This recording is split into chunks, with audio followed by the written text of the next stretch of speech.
Friends, आज हम करेंगे NCERT क्लास 10 सिविक्स के चैप्टर फेडरलिज्म का 6th मॉड्यूल। हमने पिछले मॉड्यूल्स में पढ़ा था कि इंडिया को कौन कौन से फीचर्स फेडरल बनाते हैं। इंडिया में 3 टियर गवर्नमेंट है, मतलब जो गवर्नमेंट है उसके 3 लेयर्स हैं। हमारे कॉन्स्टिट्यूशन में अलग अलग ज्यूरिसडिक्शंस को आइडेंटिफाई किया गया है, जैसे कि union list, state list and concurrent list. उसके बाद हमने रेसिड्यूअरी लिस्ट के बारे में पढ़ा था। अब इस मॉड्यूल में हम और फीचर्स समझेंगे, मतलब मोर फीचर्स समझेंगे जो इंडिया को एक फेडरल कंट्री बनाता है, मतलब इंडिया को एक फेडरेशन बनाता है। अब ये तो तुम्हें पता है और हमें भी पता है कि इंडिया एक होल्डिंग टुगेदर फेडरेशन का एग्जाम्पल है, जहां स्टेट्स में पावर को शेयर किया गया है। होल्डिंग टुगेदर फेडरेशन में स्टेट्स के बीच अनइक्वल तरह से पावर डिस्ट्रीब्यूट की जाती है, जैसे कि कुछ स्टेट्स को स्पेशल पावर्स दी जाती हैं। यहाँ पर हम एग्जाम्पल लेते हैं जम्मू एंड कश्मीर का। जम्मू एंड कश्मीर को इंडियन यूनियन में स्पेशल स्टेटस मिला हुआ था।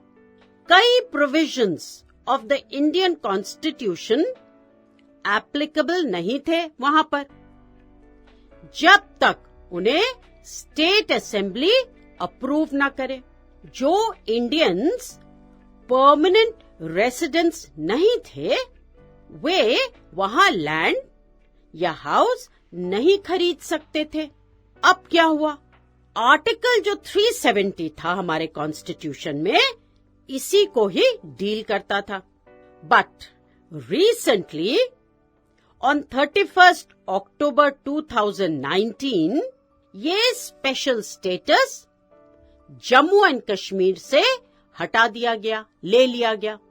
जब हम इस तरह का स्पेशल स्टेटस किसी भी स्टेट को देते हैं या लेते हैं वापस, तो ये बताता है कि इंडिया एक होल्डिंग टुगेदर फेडरेशन को फॉलो करने वाली कंट्री है, क्योंकि हम पावर्स देते हैं और पावर्स ले भी सकते हैं। नेक्स्ट फीचर है प्रोविजन ऑफ यूनियन टेरिटरीज। अब यूनियन टेरिटरीज जो हैं, those are actually geographical areas that are too small to be declared as states. छोटे होते हैं and they can not be merged with another state, मतलब उनको किसी और स्टेट के साथ जोड़ा भी नहीं जा सकता, मिलाया भी नहीं जा सकता। यानी ये वो ज्योग्राफिकल एरियाज होते हैं जो बहुत छोटे होते हैं, जिनको हम स्टेट का दर्जा नहीं दे सकते हैं, और ना ही हम इनको किसी स्टेट के साथ मिला सकते हैं। इसके कोई भी रीजंस हो सकते हैं, जैसे कोई ज्योग्राफिकल बैरियर, जैसे माउंटेन्स हुए या कुछ भी, या कल्चर अलग हो। For example, Andaman and Nicobar islands and Lakshadweep, ये दोनों यूनियन टेरिटरीज हैं। दोनों ही इतने छोटे हैं कि स्टेट नहीं बन सकते हैं, और ना ही किसी स्टेट के साथ मर्ज हो सकते हैं। तो ये बताओ कि ये किसी स्टेट के साथ क्यों नहीं मर्ज हो सकते हैं? सोच के बताओ। अभी अभी 2 पॉइंट्स हमने डिस्कस करे थे, सोचो। हाँ, because of a geographical barrier. ये इसलिए क्योंकि जो मेनलैंड इंडिया है और ये 2 आइलैंड्स हैं, इनके बीच में क्या है? ओशन है। तो इसीलिए ये सेपरेटेड हैं बाय अ ज्योग्राफिकल बैरियर। एक तो रीजन ये हुआ, और दूसरा हुआ कि ये बहुत छोटे हैं, तो इसीलिए इनको यूनियन टेरिटरीज का स्टेटस मिला हुआ है। अब जो यूनियन टेरिटरीज होती हैं, they don't have the power of a state. Union territory के पास स्टेट की तरह पावर्स नहीं होती हैं और इनको सेंट्रल गवर्नमेंट स्पेशल पावर्स के साथ रूल करती है। तो ये हो गए यूनियन टेरिटरीज। अब ये power sharing between the union government and the state governments basic है to the structure of the constitution. Basic मतलब उसकी फाउंडेशन। तो पावर शेयरिंग जो है between the union government and state governments basic है, foundation है to the structure of the constitution. अब चलते हैं नेक्स्ट पॉइंट पर। नेक्स्ट पॉइंट है, it is not easy to make changes to this power sharing arrangement.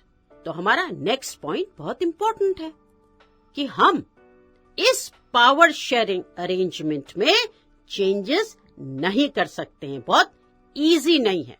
The parliament can not on its own change this arrangement. तो क्या हो सकता है, चेंजेस कैसे लाए जा सकते हैं? Any change to it has to be first passed by both the houses of parliament with at least 2/3 majority. Then it has to be ratified by the legislature of at least half of the total states. Power sharing arrangement एक बहुत basic और important structure है। इस arrangement में अगर कोई change लाना है तो वो इतना इजी नहीं है। इस चेंज के लिए क्या करना पड़ता है बताओ? राज्यसभा और लोकसभा दोनों में बिल पास करना पड़ता है।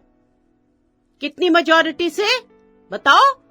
2/3 मेजॉरिटी। मतलब अगर 300 मेंबर्स हैं तो 200 मेंबर्स का वोट फेवर में होना चाहिए।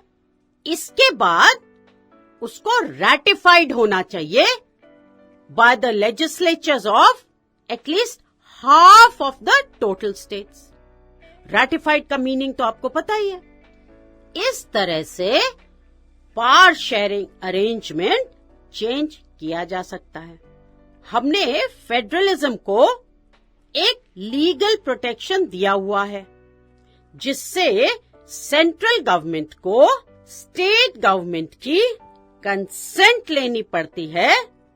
वो वन साइडेड होकर कोई डिसीजन नहीं ले सकती है।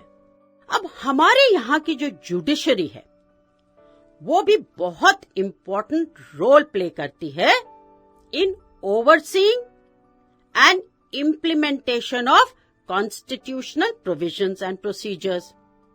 मतलब जो हमारे यहाँ की जुडिशरी है वो बहुत इंपॉर्टेंट रोल प्ले करती है in supervising and carrying out of laws that are written in the Constitution. Judiciary takes decisions in case of any dispute. Judiciary यानी the highest court of justice जैसे supreme court और high courts के पास ये power होती है कि अगर कोई कॉन्फ्लिक्ट्स होते हैं यूनियन और स्टेट गवर्नमेंट्स के बीच तो जुडिशरी को पावर होती है कि वो कॉन्फ्लिक्ट्स को रिजॉल्व करे और डिस्प्यूट्स को सेटल करे। अब यूनियन और स्टेट गवर्नमेंट्स को ये पावर होती है कि वो रिसोर्सेस रेज करें so that way in resources को यूज करके अपनी रिस्पॉन्सिबिलिटीज पूरी तरह से निभा सके जो उन्हें दी गई हैं। अब ये रिसोर्सेस क्या हुए और गवर्नमेंट्स रिसोर्सेस कैसे रेज करती है? ये तो इम्पोर्टेंट क्वेश्चन है ना, सोचना पड़ेगा। रिसोर्सेस वे थिंग्स होती हैं जैसे कि मनी या मटेरियल, और वे थिंग्स जो नीड के टाइम पर यूज हो सकती हैं। तो गवर्नमेंट जो है अपने रिसोर्स मतलब मनी जो वो यूज करती है for providing facilities to the people, raise करती है थ्रू टैक्सेस, जो वो पीपल पर लगाती है, जैसे कि इनकम टैक्स हो गया, हाउस टैक्स हो गया, जीएसटी हो गया और बहुत सारे टैक्सेस। ये सब फीचर्स जो हैं अभी हमने जिनको डिस्कस करा है, इंडिया को एक फेडरल कंट्री बनाते हैं। तो चलिए एक बार जो हमने अभी अभी पढ़ा है उसका रिकैप कर लेते हैं। इंडिया होल्डिंग टुगेदर फेडरेशन की थ्योरी पर चलती है, मतलब India is a holding together federation. अब इंडिया में क्या होता है, distribution of power state to state vary करती है, मतलब किसी स्टेट को कुछ स्पेशल पावर्स मिलती हैं और किसी को नहीं मिलती है। फेडरल इंडिया में यूनियन टेरिटरीज का प्रोविजन है और यूनियन टेरिटरीज को सेंट्रल गवर्नमेंट गवर्न करती है। पावर शेयरिंग अरेंजमेंट को चेंज करना इजी नहीं है, मगर अगर इस अरेंजमेंट में चेंज लाना है तब क्या करना पड़ता है बताओ? दोनों हाउसेस ऑफ पार्लियामेंट में बिल पास करना पड़ता है। 2/3 मेजॉरिटी होना जरूरी है और इसके साथ साथ उसे रैटिफाई होना चाहिए by the legislatures of at least half of the total states. ये भी बहुत जरूरी है। यूनियन और स्टेट गवर्नमेंट के डिस्प्यूट में जुडिशरी के पास पावर है कि वो डिस्प्यूट को सेटल करे। So now let's do a quick revision.